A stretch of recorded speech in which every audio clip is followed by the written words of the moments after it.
کبھی آپ بولتے کہ بھائی بالکل ایسا تھا کہ ایک لمحہ اگر میں ویسٹ کرتا تو گر جاتا، ایک لمحے کا معاملہ ہوتا تو ایکسیڈنٹ ہو جاتا، اتفاق سے بچ گیا. حالانکہ اتفاق سے کوئی نہیں بچتا، نہ ایک لمحہ پیچھے ہوتا تھا، وہ نہیں ہوتا. وہ رب العالمین نے طے کیا ہے کہ وہ نہیں ہونا ہے. وہ نہیں ہونے سے روکنے کے لیے فرشتے تمہارے لیے کیا کرتے ہیں؟ کام کرتے ہیں. اللہ تبارک و تعالی ان کی اچھی حالت سے بری حالت کو بدلا، اس واسطے کہ اللہ کا یہ قانون نہیں کہ زبردستی ان کی حالت کو، وہ گناہ بھی کرتے رہیں، ان کی اچھی حالت کو باقی رکھے. اگر وہ بدلیں گے، گناہوں میں جائیں گے، تو ہم بھی دراصل ان کو بدلا کے چھوڑیں گے. یہ قانون اللہ کا نہیں کہ وہ بدلتے رہیں. اللہ تبارک و تعالی تبدیل نہ کرے. جب تک کہ وہ لوگ پھر نہ پلٹیں گے تب تک ہم بھی ان کو نہیں پلٹیں. سمجھنے والے یہی سمجھے وَيُنَزِّلُ مِنَ السَّمَاءِ مَاءً کا مطلب یہاں بارش یہ آسمان سے اترتی ہے. لیکن اگلے زمانے کے اعتبار سے اشارے بھی دے دیے وَإِنشِئُ السَّحَابَ الثِّقَالَ. نہیں، اصل ابر کے بڑے بڑے تودے ہیں، بڑے بھاری. ان تودوں کو اٹھاتا کون ہے؟ وہ رب اٹھاتا ہے. تو معلوم ہوا کہ اصل آسمان سے نہیں، ان ابر کے تودوں سے بارش ہوتی ہے. جو آج دریافت ہوئی وہ کبھی کا اللہ رب العالمین نے بتا دیا اشارت. وہ بجلی کی جو کڑک ہے وہ اصل میں کیا نہیں ہے، وہ کڑک نہیں ہے، وہ اللہ کی حمد بیان کرتی ہے. رعد خود تسبیح پڑھتی ہے، ہاں اس کی تمحید بیان کرتی ہے، اس کی پاکی بیان. وہ ملائکہ کی پوری ٹیم کے انچارج جو ہے نا جی، ان کا نام بھی رعد ہے. اور یہ رعد جو فرشتے ہیں وہ اور وہ بجلی سب مل کے اللہ کی حمد بیان کرتی ہے ڈرتے ہوئے خوف سے. یہ آسمانی مخلوق جب ڈر رہی ہو تو یہ زمینی مخلوق اللہ کے ڈر سے کیوں اپنے آپ کو مبرہ سمجھتی ہے؟ یہ پوری کائنات کے اندر جو تدبیر رب العالمین رکھا ہوا ہے، ابر کو اٹھانا، بادلوں کو لے جانا، پھر یہ بادل ایک دوسرے سے ٹکرانا. اب یہ بڑے بڑے اوہرے ٹینک ٹکراتے ہیں تو وہ ٹکرانے کی قوت کہاں سے آئی؟ تو تفسیر ابن کثیر کہتے ہیں کہ وہ قوت کو ڈھکیلنے والا یہ رعد فرشتہ ہی ہے جو ڈھکیلتا ہے. کرنا یہی ہے اصل میں. سوشل سروس کے کاموں سے حل نہیں ہوگا. توحید اور شرک کو بیان کرنا ہے کہ لوگوں اللہ کے لیے شرک کو چھوڑو، اللہ کے لیے توحید پر قائم ہو جاؤ، اللہ کے علاوہ کسی کو پکارنا چھوڑ دو. یہ درگاہوں کو بند کرو، مسجدوں کو آباد کرو. کون بولتا بولو؟ اگر کوئی بولا نا اچھے پوزیشن پہ رہنے والا، 1 منٹ میں اس کی سیٹ کھینچ لیں گے انہیں سیدھا. MSLI TV رہنمائی بدلتی دنیا کے لیے.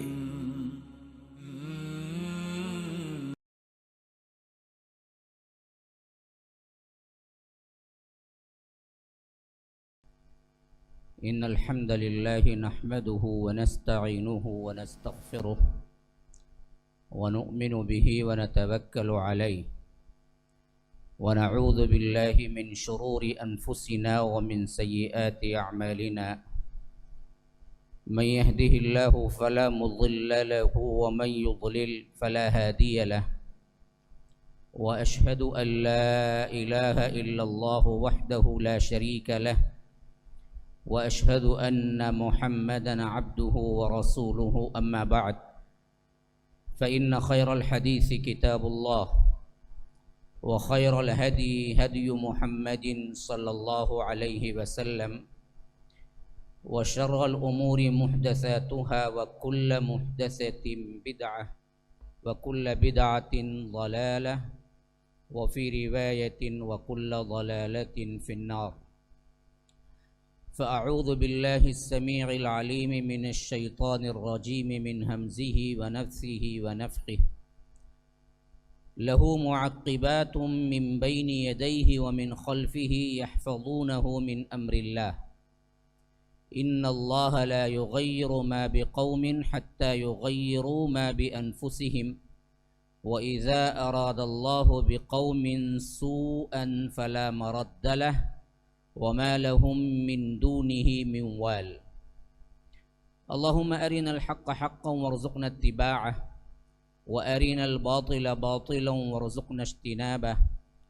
اللهم علمنا ما ينفعنا وانفعنا بما علمتنا وارزقنا علما رب اشرح لی صدری ویسر لی امری واحلل عقدۃ من لسانی یفقہوا قولی۔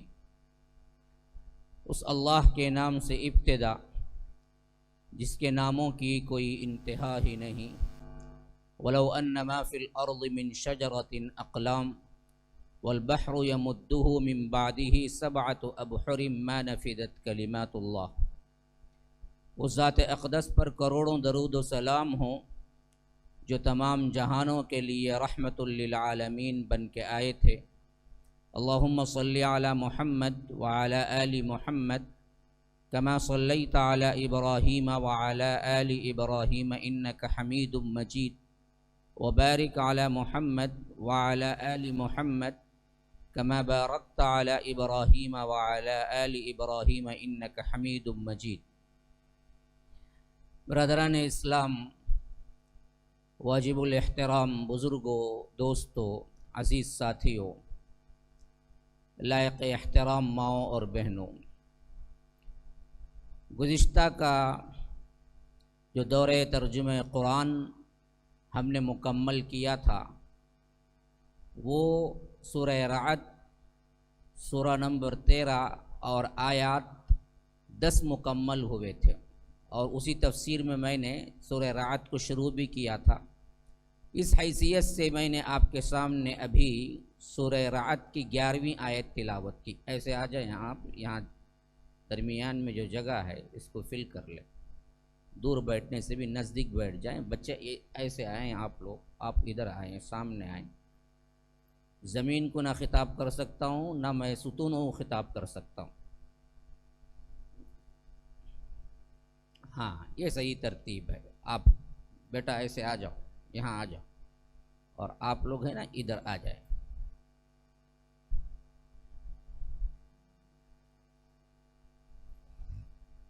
جو آیت میں نے ابھی تلاوت کی ہے، یہاں سے الحمدللہ آج کا ہمارا یہ درس شروع ہوگا۔ تو پچھلے جو آیات ہیں، جیسا کہ تسلسل کے ساتھ چند لوگ آ رہے ہیں تو ان کو معلوم ہے سورہ رعد کے ابتدائی آیات میں اللہ تبارک و تعالی نے اپنی قدرت کاملہ اور اپنی ربوبیت، کائنات کی تنظیم اور زمین اور آسمان کی خلاقیت کے بارے میں بڑی تفصیل کے ساتھ بتایا ہے، اور مقصد یہ ہے کہ میں کون ہوں۔ میں نے پہلے ہی بتایا کہ رعد کا اگر آپ مختصر سا خلاصہ رکھ دیں، سورہ رعد پوری کس کے پیچھے گھومتی ہے، تو یہ رب العالمین کا تعارف ہے، اور خاص طور پر مشرکین مکہ کا جو عقیدہ اللہ تبارک و تعالیٰ کے بارے میں بگڑا تھا، اس کے بارے میں تفصیلاً کہ رب العالمین تم جیسا سمجھتے ہو ویسا نہیں ہے، اتنا کمزور نہیں ہے کہ اسے شریکوں کی ضرورت پیش آ جائے۔ وہ تنہا مالک ہے کائنات کا، تنہا خالق ہے کائنات کا، اسی کے حکم سے تمام کائنات میں امر ہوتا ہے، اسی کے حکم سے تمام کائنات چلتی ہے۔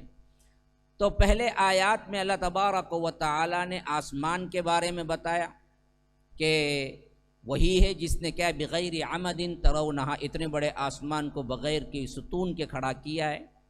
پھر زمین کے بارے میں بتایا کہ وَفِي الْأَرْضِ قِطَعٌ مُتَجَاوِرَاتٌ وَجَنَّاتٌ مِّنْ أَعْنَابٍ، کہ کیسے ہم نے زمین کے اندر مختلف قسم کے پودے ہیں، مختلف قسم کے پھل ہیں، مختلف قسم کے قطعے ہیں، لیکن ان سب کو ہم ایک پانی سے سیراب کرتے ہیں، لیکن پھل بالکل الگ الگ آتے ہیں۔ پھر اس کے بعد یہ سب کائنات کو بنانے کے بعد، انسان کو پیدا کرنے کے بعد اگر اس کو پوچھا نہ جائے تو یہ بالکل عقل سے بعید ہے۔ تو اللہ نے کائنات کو، ربوبیت کو، خلاقیت کو دلیل بنائی اس بات پر کہ آخرت ہے۔ وَإِن تَعْجَبْ فَعَجَبٌ قَوْلُهُمْ، تعجب کا سب سے بڑا جملہ تو یہ ہوتا ہے کہ یہ کہتے ہیں قَالُوا أَإِنَّا كُنَّا لَفِي خَلْقٍ جَدِيدٍ، ہم مر جائیں گے، اِذَا مِتْنَا وَكُنَّا، ہم مر جائیں گے، مٹی ہو جائیں گے، تو ہم کیسے پھر کیا کیے جائیں گے؟ اٹھا کھڑا کیے جائیں گے۔ اللہ نے اس کے بارے میں دلیل بنا کے پیش کی۔ پھر انسان کے بارے میں گفتگو کی ہے یہاں سے، لہو معقبات من بین یدیہ، ہر شخص کے پیچھے نگران مقرر ہے۔ تم کیا سمجھتے ہو تم چلتے ہو پھرتے ہو بیٹھتے ہو اٹھتے ہو، یہ دراصل ظاہری طور پر تمہیں نظر آتا ہے کہ یہ کام تم انجام دیتے ہو۔ رب کہتا ہے کہ نہیں، یہ کام تم انجام ہی نہیں دے سکتے۔ غیر مرئی تمہیں نہیں نظر آنے والی ایک میری مخلوق ہے جو تمہارے آگے پیچھے نگرانی کرتی ہے تمہیں، تب کہیں جا کے تم اٹھتے ہو بیٹھتے ہو چلتے ہو پھرتے ہو کسی چیز کو پکڑتے ہو۔ یہ پوری قوتیں اصل میں رب نے تمہیں دی ہیں، اور یہ کائنات میں چلنے پھرنے کے لحاظ سے تم سمجھتے ہو کہ تم اکیلے ہو، نہیں، اس کے آگے پیچھے ہم نے دراصل ہمارے نگران کو مقرر کر کے رکھا ہوا ہے، فرشتوں کو مقرر کر کے رکھا ہوا ہے۔ یہاں پر معقبات تو اصل میں نگران ہیں یا پیچھے رہنے والے ہیں، یا دراصل ایک ترجمہ اس کا یہ ہوتا ہے کہ مقررہ لوگ ہیں، لیکن اصل میں یہاں پر مراد ہے معقبات سے فرشتے جو آپ کی حفاظت کرتے ہیں۔ کبھی کبھی آپ بولتے کہ بھائی بالکل ایسا تھا کہ ایک لمحہ اگر میں ویسٹ کرتا تو گر جاتا، ایک لمحے کا معاملہ ہوتا تو ایکسیڈنٹ ہو جاتا، اتفاق سے بچ گیا۔ حالانکہ اتفاق سے کوئی نہیں بچتا، نہ ایک لمحہ پیچھے ہوتا تھا، وہ نہیں ہوتا۔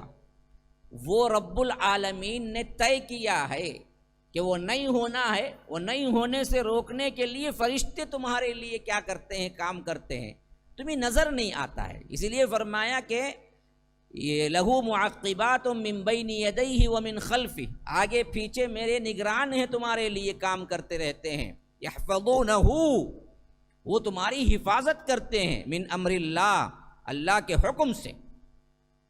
کبھی کبھی آپ نے دیکھا ہوگا انسان گرتے گرتے بچا ہے، اسے کون پکڑا تھا اس وقت؟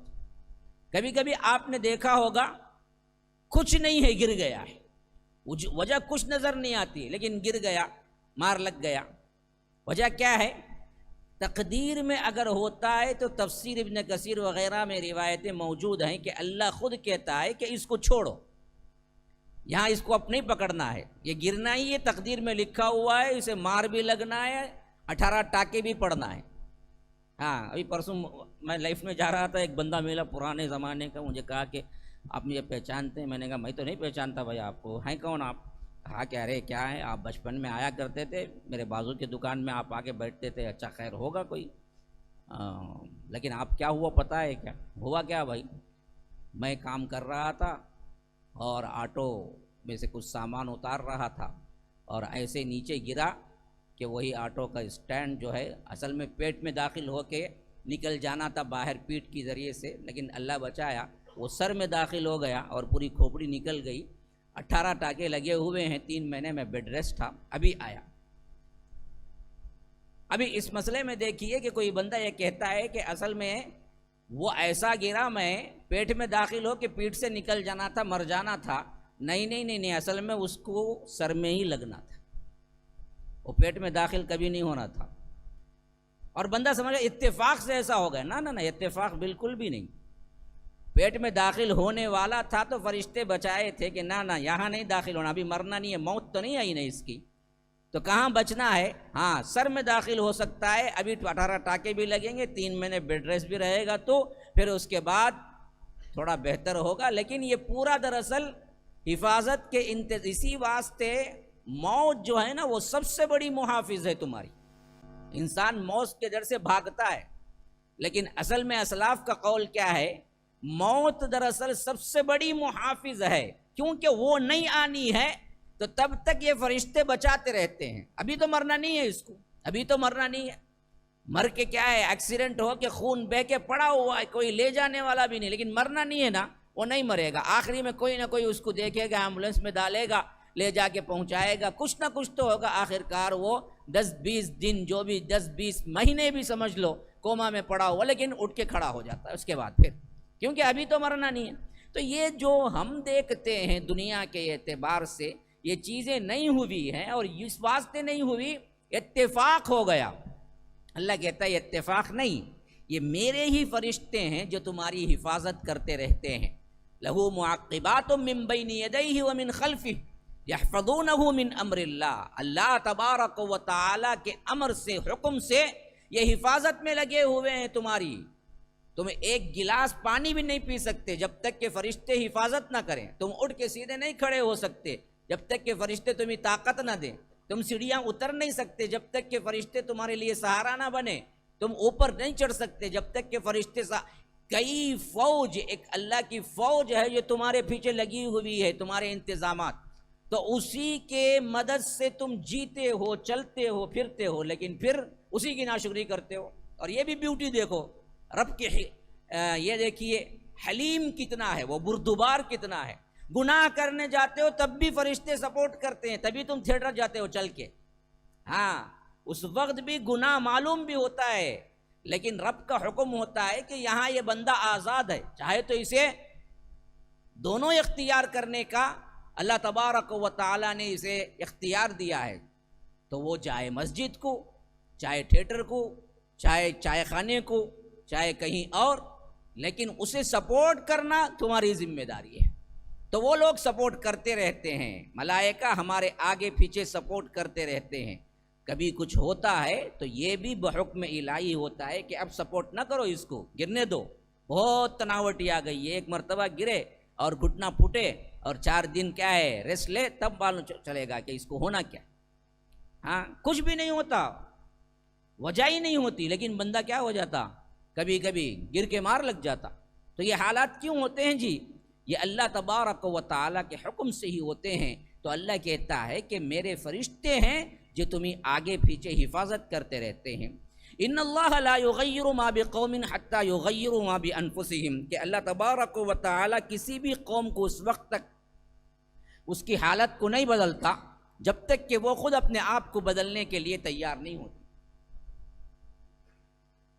دیکھیے اس میں بڑا اصول بیان کیا گیا ہے، خاص طور پر ان لوگوں کے لیے جو سمجھتے ہیں تقدیر کا حوالہ دے کر، بھائی اللہ تعالیٰ تقدیر بنا دیا، بھائی میں کیا کروں، نماز کی نہیں پڑھتے، تقدیر میں نہیں تھا، بھائی محنت کی نہیں کرتے، کیا کریں گے بھائی، تقدیر میں اتنی ہے دستا. تو تقدیر کو ہمیشہ جو حوالہ کرتے ہیں نا جی، اللہ تبارک و تعالیٰ ان کو بتاتا ہے تقدیر چھپی ہوئی ہے، اور اس حوالے سے تکیہ کر کے تمہیں بیٹھنے کا حکم نہیں دیا گیا، تم کو تدبیر کرنے کا حکم دیا گیا. اور تدبیر پر ہی اللہ کی تقدیر کا اصل انحصار ہوتا ہے. تقدیر پر ہی اصل میں کیا ہے، اللہ تبارک و تعالیٰ تمہیں اسی حساب سے بدلتا ہے، پلٹتا ہے. تقدیر تو ہے لیکن تدبیر ایک اہم ترین چیز ہے جس کو تمہیں اختیار کرنا چاہیے. یہاں پر یہ لفظ بھی ہے کہ اصل میں رب کسی کی اچھی حالت بری حالت میں تبدیل نہیں کرتا جب تک کہ وہ خود اپنے گناہ سے اس حالت کا مستحق نہیں ہو جاتا. اگر اس کو کھول کے ترجمہ کریں نا، ان اللہ لا یغیر ما بقوم، اللہ تبارک و تعالی کسی قوم کو تبدیل نہیں کرتا. کس سے؟ تو مفسرین کہتے ہیں کہ یہاں پر حالت اچھی سے، ایک انسان خوش ہے، آرام سے ہے، اللہ کے انعامات میں ہے، تو وہاں سے اس کی بربادی، وہاں سے اس کی مصیبتیں شروع ہوتی ہیں. تو وہ تمہارے اپنے ہاتھوں کے کرتوت ہیں، یہ اللہ بتانا چاہتا. لا یغیر ما بقوم، اس کی اچھی حالت سے اللہ تبارک و تعالی اسے نہیں تبدیل کرتا، حتی یغیر ما بانفسہم، یہاں تک کہ وہ خود اپنے آپ کو بدلنا نہ شروع کر دے. ہاں تو اللہ تبارک و تعالی دیتا ہے اور دیکھتا ہے، کہیں اس کے اندر شکر گزاری آ رہی ہے یا تکبر آ رہا ہے، اس حساب سے اللہ تبارک و تعالی اس کے حالات کو تبدیل کرتا ہے. یہ تو شخصی ہے. قوم کے اعتبار سے بھی وہی ہے. قوموں کی زندگی بڑی لمبی ہوتی ہے، انسانوں کی زندگیوں کی طرح 50-60 سال نہیں ہوتی. قوموں کی زندگی بڑی لمبی ہوتی ہے.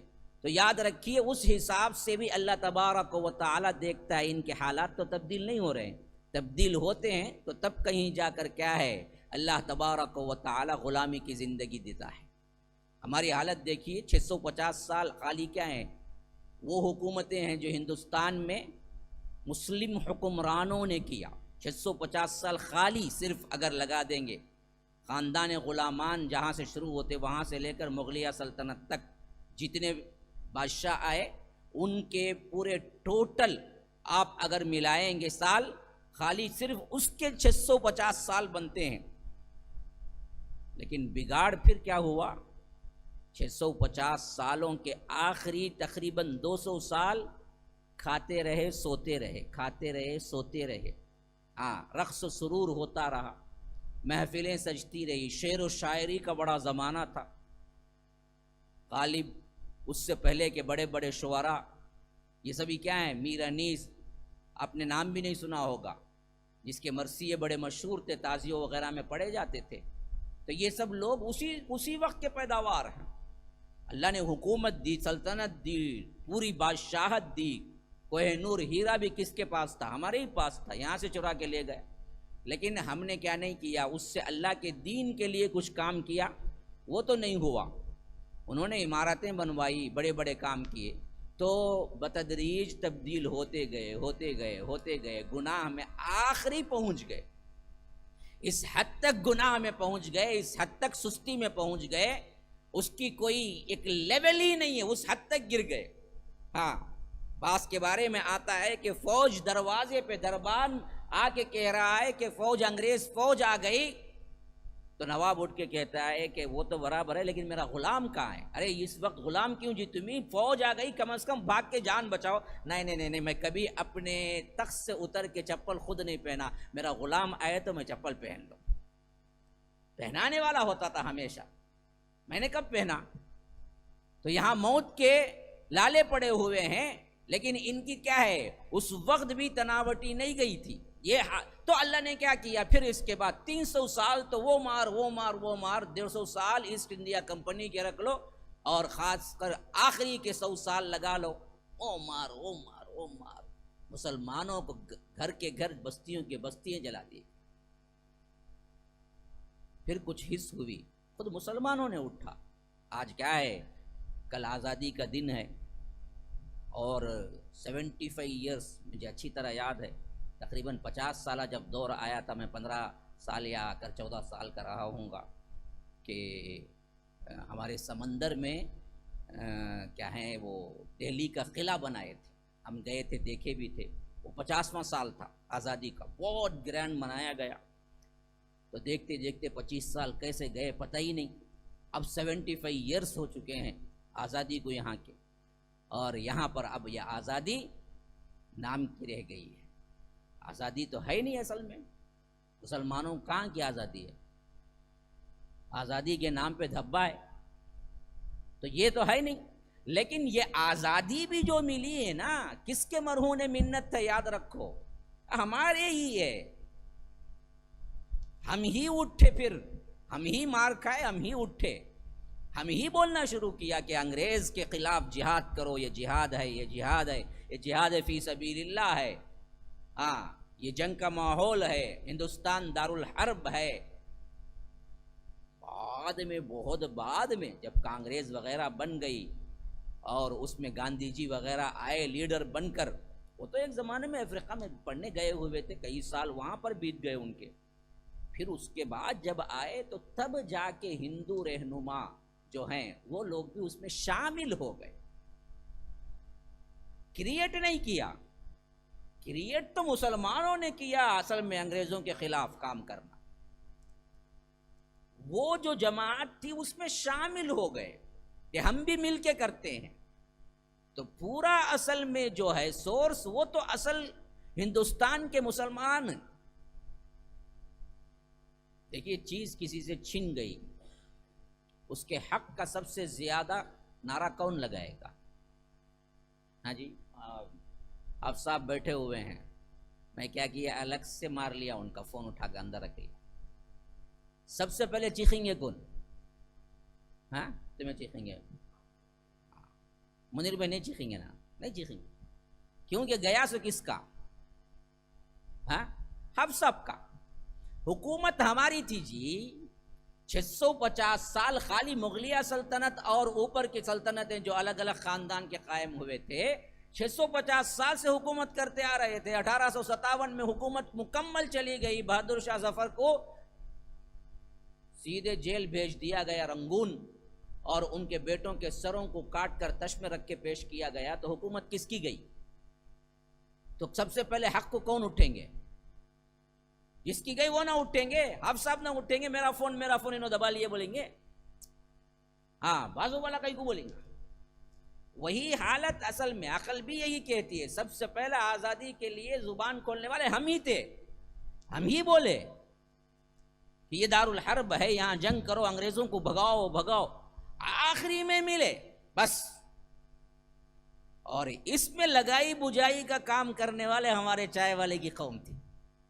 ہاں, ان کا آزادی میں 1% حصہ نہیں ہے, 1%. الٹا جو شواہد ملتے ہیں وہ یہ کہ انہوں نے جاسوسیاں کی.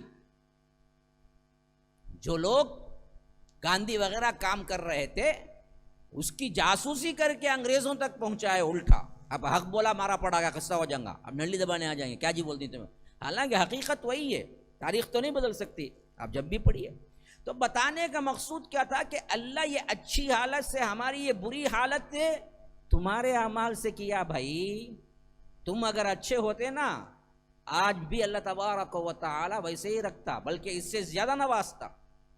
ہم اس کے مستحق نہیں ہوئے تو اللہ نے بھی تبدیل کر دیا. زبردستی نہیں دیتا. 300 سال کھاتے رہے بریانیاں کیسے بنائیں اور کیا ہیں الگ الگ ڈش کیسے بنائیں.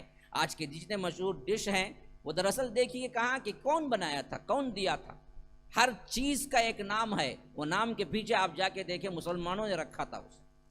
ہاں, کئی چیزیں مجھے معلوم ہوتی ہیں تو میں یہ ہو جاتا ہوں, حیران ہو جاتا ہوں. اس کے پیچھے اصل میں یہ کہانی ہے, اس کھانے کے پیچھے ایک ایک ڈش کا نام کے پیچھے دیکھو ہماری نوابیت رہے گی پیچھے سے. انہوں نے دیا ہے اس کو نام, وہ انہوں نے بنائے نہیں نیت نئے کھانے. تو اللہ نے بھی دیکھا 100 سال گئے, 200 سال گئے, اب یہ اٹھنے والی قوم نہیں ہے, یہ زوال بھی میں آنے والی قوم ہے. پھر تو مکمل طور پر چھین لیا. اور اس کے بعد جو آئے بھی نا ان میں بھی ہمارا کوئی نہیں ہے سوائے اکا دکا کی. اور 17-5 سال کے بعد تو کیا ہے, آج کچھ نہیں بچا. کم از کم پہلے تو اعتراف بھی تھا. ابوالکلام آزاد پہلے ایجوکیشنل منسٹر بنے ہندوستان کے. جیسے سب سے پہلا ہمارا کون ہے وزیر اعظم کون ہے, کم از کم وہ تو معلوم ہے نا. وہ بھی نہیں معلوم ہے. پہلا وزیر اعظم نریندر مودی بولیں گے. بچوں کو معلوم ہی نہیں نا, تاریخ ہی نہیں معلوم نا. ہندوستان کا پہلا وزیر اعظم کون ہے؟ ہاں, وہ بھی بوڑھے لوگوں کو معلوم ہے, جوانوں کو کچھ نہیں معلوم. بچوں کو ہی معلوم نہیں کون ہے, اسے ایک ہی نام معلوم. اسے پڑھائی بھی نہیں, اسے نہ خود پڑھاؤ. ہاں, صدر جمہوریہ پہلا کون ہے؟ آج کل کی مرمو نرمو بول کے آگے بیٹھی ہے. ایک کیا معلوم؟ ہمیں کچھ بھی معلوم نہیں. کھانے معلوم, برابر بریانی نہیں چھوڑتے ہم کہیں, کتنا بھی سفر کر کے جائیں. تو جب حالت بدلی اللہ نے بھی بدل. یہی کہتا ہے لا یغیر ما بقوم حتی یغیروا ما بانفسہم. اللہ تبارک و تعالی ان کی اچھی حالت سے بری حالت کو بدلا اس واسطے کہ اللہ کا یہ قانون نہیں کہ زبردستی ان کی حالت کو وہ گناہ بھی کرتے رہیں, ان کی اچھی حالت کو باقی رکھے. اگر وہ بدلیں گے گناہوں میں جائیں گے تو ہم بھی دراصل ان کو بدلا کے چھوڑیں گے. یہ قانون اللہ کا نہیں کہ وہ بدلتے رہیں, اللہ تبارک و تعالی تبدیل نہ کرے. جب تک کہ وہ لوگ پھر نہ پلٹیں گے تب تک ہم بھی ان کو نہیں پلٹائیں گے. تو آج اصل میں کیا ہے, جھنڈا چڑھاؤ نہ چڑھاؤ کا مسئلہ نہیں ہے میرے بھائی. اصل مسئلہ یہ ہے کہ تم بدلو, پھر تمہیں ضرورت نہیں پڑے گی جھوٹے نعروں کی. تمہارے پاس رب العالمین کی مدد ہوگی. ہم نے دراصل بدلنے کا نام نہیں لیا تو ہمیں کیا ہے, غلامی کی زندگی 100% لکھ دی گئی ہے. یہی غلامی کی زندگی کیا ہے, چلتی ہوئی آئی ہے. آزادی کے بعد بھی 75 ایئرس میں ہم نے کچھ لیا نہیں بلکہ کھویا ہی ہے. جو تھا وہ بھی کھو دیا. پارلیمنٹ میں کتنے فیصد ہیں ہم دیکھو, اقتدار میں کیا ہے مسئلہ ہمارا دیکھو, کچھ نہیں ہے. مسلمان پہلے تو کچھ تھے, آج تو کچھ ہے ہی نہیں. وَإِذَا أَرَادَ اللَّهُ بِقَوْمٍ سُوءًا فَلَا مَرَدَّ لَهُ. اللہ تبارک و تعالی جب کسی کے قوم کو مصیبت میں ڈالنے کا ارادہ کر لیتا ہے, برائی چاہتا ہے. برائی چاہتا کیوں ہے, وہ اوپر آ گیا, وہ بدلے نہیں. تو پھر اللہ تبارک و تعالی ان کے لیے برائی لکھ دیتا ہے. اراد اللہ بقوم سوء، یہاں غلطی نہیں سمجھنا ارے اللہ ہی برائی چاہا تو ہمیں کیا، نہیں، وہ اللہ نے ڈیسائیڈ اس واسطے کیا کہ تم پہلے بدلتے نہیں ہو، تو پھر اس کے بعد اللہ سزا کے طور پر اللہ برائی چاہتا ہے، اب ان کو کیا ہے، برباد کرنا ہے. فلا مرد لہ، پھر وہ فیصلہ ٹلتا نہیں ہے، پھر اس سے کوئی انکار نہیں کرتا، کوئی بچ نہیں سکتا، وہ فیصلہ آ کر رہے گا. اب یہ جو غلامی کی زندگی ہم گزار رہے ہیں نا جی، یہ اسی کا پھل ہے جو پہلے ہمارے بڑے گزار کے گئے تھے، اسی کا نتیجہ ہے. فلا مرد لہ وما لہم من دونہ من وال، اور اصل میں کیا ہے، اس کے مقابلے میں کوئی تمہیں مددگار بھی نہیں ملے گا. ہاں، والین اصل میں والی تھا، آیت ختم ہوتی ہے وہاں تو وال ہو گیا وہ. تو والی اصل میں کون ہوتا ہے، رکھوالا، دیکھنے والا، مددگار. فرمایا وما لہم من دونہ من وال، پھر اس کے بعد اس کے لیے کوئی نہیں ہے جو پرسان حال ہو، مددگار ہو. هو الذی یریکم البرق خوفا وطمعا وینشئ السحاب الثقال. اب آ گئی پھر وہی بات جو کائنات کی چل رہی تھی، وہی ہے جو تمہیں دکھاتا ہے. ارا یوری کا مطلب ہے دکھانا. ہاں، تو فرمایا کہ هو الذی یریکم البرق، وہی ہے تم کو جو دکھاتا ہے برق کو. میں نے پہلے ہی بتایا تھا برق کسے کہتے ہیں، رعد کسے کہتے ہیں. یہ سورت کا نام رعد ہے، تو میں نے اس سلسلے میں آپ کو بتایا تھا رعد تو اس کو کہتے ہیں جو بجلی کے کڑکنے کی آواز آتی ہے، لیکن جو بجلی کی روشنی آتی ہے اسے کہتے ہیں برق. جو روشنی دکھتی ہے وہ برق ہے.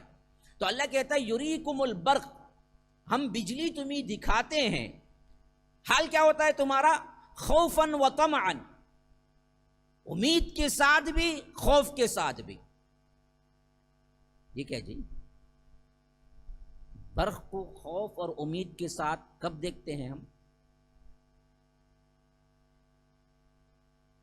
ہاں، ذرا محفل ہماری اپنی بنی ہے تو ذرا سوالات زیادہ چھوں گے. کون سامنے بیٹھا کہ انہیں دعا کر لے بیٹھنا ہونے. بات سمجھ آ رہی ہے آپ کو؟ کس کی امید، کس کا خوف؟ جی ہاں، بارش کی امید، خوف کس کا؟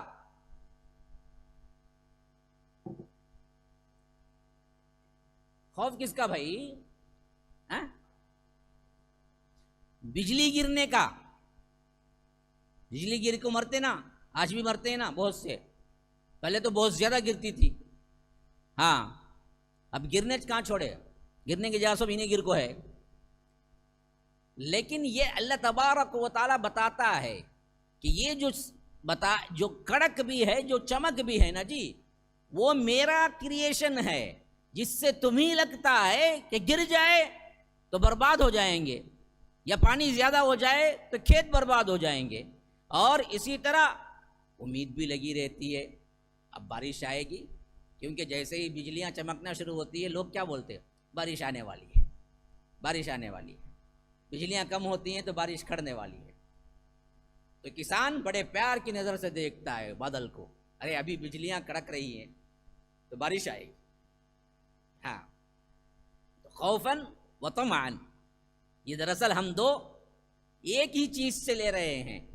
اور وَإِنشِئُ السَّحَابَ الثِّقَالَ، وَإِنشِئُ السَّحَابَ الثِّقَالَ، اٹھاتا ہے. سحاب بادل کو کہتے ہیں خاص طور پر. ثقال بڑے وزندار. کون ہے؟ وہی ہے جو بڑے بڑے بادلوں کو اٹھا کے کیا کرتا ہے، ادھر ادھر کرتا ہے. تو یہاں پر صاف آ گیا، 1400 سال پہلے کسی کے خیال میں بھی نہیں آ سکتا کہ ابر سے بارش ہوتی ہے. وہ زمانے میں خیال کیا تھا، آسمان سے بارش ہوتی ہے. اور قرآن میں بھی کئی جگہ آسمان سے آیا ہے، وَيُنَزِّلُ مِنَ السَّمَاءِ مَاءً، آسمان سے پانی برساتا ہے. آج آ کر سائنس کہتی ہے کہ آسمان سے پانی کوئی تھوڑی ہے، ابر کے اوپر فلائٹ جائے تو وہاں پانی ہی نہیں ہے. اس کو بارش جو ہوتی ہے وہ آسمان سے نہیں ہوتی، وہ تو ابر سے ہوتی ہے. اور ابر کہاں ہے جی؟ بہت نزدیک ہے جی، بہت نزدیک ہے. آسمان کہاں ہے؟ آسمان کو کوئی پہنچ ہی نہیں سکتا. تو ابر کو تو ہم پہنچ جاتے ہیں فوری طور پر، جیسے ہی ٹیک آف ہوتی ہے ابر کے اوپر چلا جاتا ہے بندہ. تو اس زمانے کے اعتبار سے بھی اللہ نے گفتگو کی سمجھنے والے یہی سمجھے وَيُنَزِّلُ مِنَ السَّمَاءِ مَاءً کا مطلب یہاں بارش یہ آسمان سے اترتی ہے، لیکن اگلے زمانے کے اعتبار سے اشارے بھی دے دیے وَإِنشِئُ السَّحَابَ الثِّقَالَ، نہیں، اصل ابر کے بڑے بڑے تودے ہیں، بڑے بھاری، ان تودوں کو اٹھاتا کون ہے؟ وہ رب اٹھاتا ہے۔ تو معلوم ہوا کہ اصل آسمان سے نہیں، ان ابر کے تودوں سے بارش ہوتی ہے جو آج دریافت ہوئی، وہ کبھی کا اللہ رب العالمین نے بتا دیا اشارتاً کہ یہاں پر ابر مراد ہے۔ تو معلوم ہوا جہاں کہیں يُنَزِّلُ مِنَ السَّمَاءِ مَاءً آئے گا کہ ہم آسمان سے بارش برساتے ہیں، وہاں پر ماننا پڑے گا کہ آسمان سے نہیں بلکہ ابر سے بارش برساتے ہیں۔ پھر فرمایا کہ وَيُسَبِّحُ الرَّعْدُ بِحَمْدِهِ، اور وہی ہے جو یہ بھی کراتا ہے، کیا کراتا ہے؟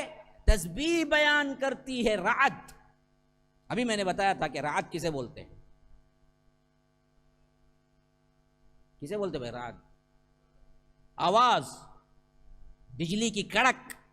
وہ بجلی کی جو کڑک ہے وہ اصل میں کیا نہیں ہے؟ وہ کڑک نہیں ہے، وہ اللہ کی حمد بیان کرتی ہے۔ رعد خود تسبیح پڑھتی ہے، ہاں، اس کی تمحید بیان کرتی ہے، اس کی پاکی بیان۔ تو فرمایا کہ وَيُسَبِّحُ الرَّعْدُ بِحَمْدِهِ، اور رعد تسبیح بیان کرتی ہے اور حمد کرتی ہے، والملائکہ، اور ملائکہ بھی اس کے ساتھ کرتے ہیں، من خیفتی، ڈرتے ہوئے۔ اسی واسطے تفسیر ابن کثیر کے اندر یہ روایت موجود ہے کہ یہاں پر رعد کا ایک معنی تو وہ ہے جو ہم رعد کو دیکھتے ہیں یعنی کڑک، ایک دوسرا معنی یہ ہے کہ رعد نام کا فرشتہ ہے جو بجلیاں برساتا ہے، وہ فرشتے کا نام بھی رعد ہے۔ تو اسی لیے فرمایا کہ وَيُسَبِّحُ الرَّعْدُ بِحَمْدِهِ وَالْمَلَائِكَةُ مِنْ خِیفَتِهِ، ملائکہ بھی ہیں، وہ ملائکہ کی پوری ٹیم کے انچارج جو ہیں نا جی، ان کا نام بھی رعد ہے۔ اور یہ رعد جو فرشتے ہیں وہ اور وہ بجلی سب مل کے اللہ کی حمد بیان کرتی ہے ڈرتے ہوئے خوف سے۔ یہ آسمانی مخلوق جب ڈر رہی ہو تو یہ زمینی مخلوق اللہ کے ڈر سے کیوں اپنے آپ کو مبرہ سمجھتی ہے؟ وَيُرْسِلُ الصَّوَاعِقَ فَيُصِيبُ بِهَا مَن يَشَاءُ وَهُمْ يُجَادِلُونَ فِي اللَّهِ، اور وہی ہے جو اس کو بھیجتا ہے۔ صواعق، صاعقہ کی جمع ہے، صاعقہ بجلی کی کڑک جب گرتی ہے نا جی وہ صاعقہ بن جاتی ہے۔ ماشاءاللہ عربی زبان بھی کیا وسیع تر زبان ہے، دیکھو ایک ایک ایکشن کو ایک ایک نام بدل گیا۔ دیکھو جب وہ خالی ابر ہوتا ہے تو اسے سحاب کہتے ہیں، اور یہ سحاب اگر ٹکرائے تو آواز نکلتی ہے، اسے رعد کہتے ہیں۔ اس آواز کے ساتھ چمک آئے تو اسے کیا کہتے ہیں؟ ہاں،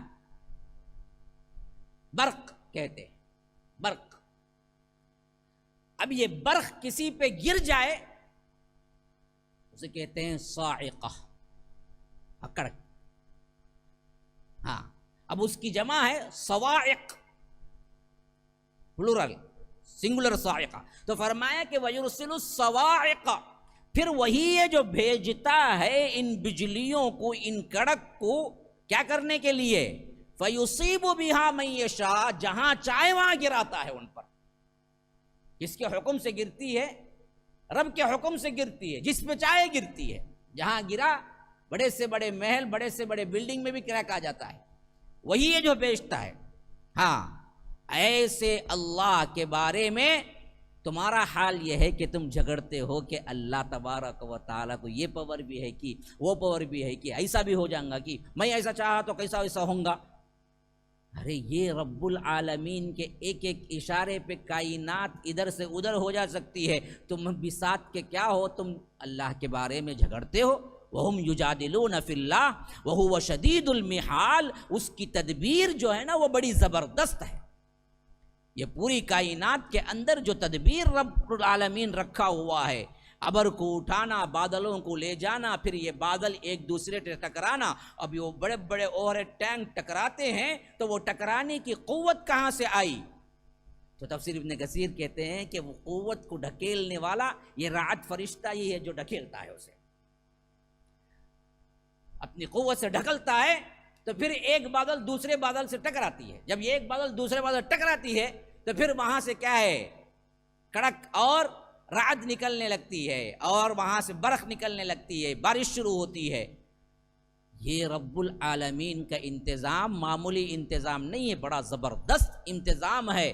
تم کیا سمجھتے ہو کہ ایسے ہی یہ کائنات بن گئی؟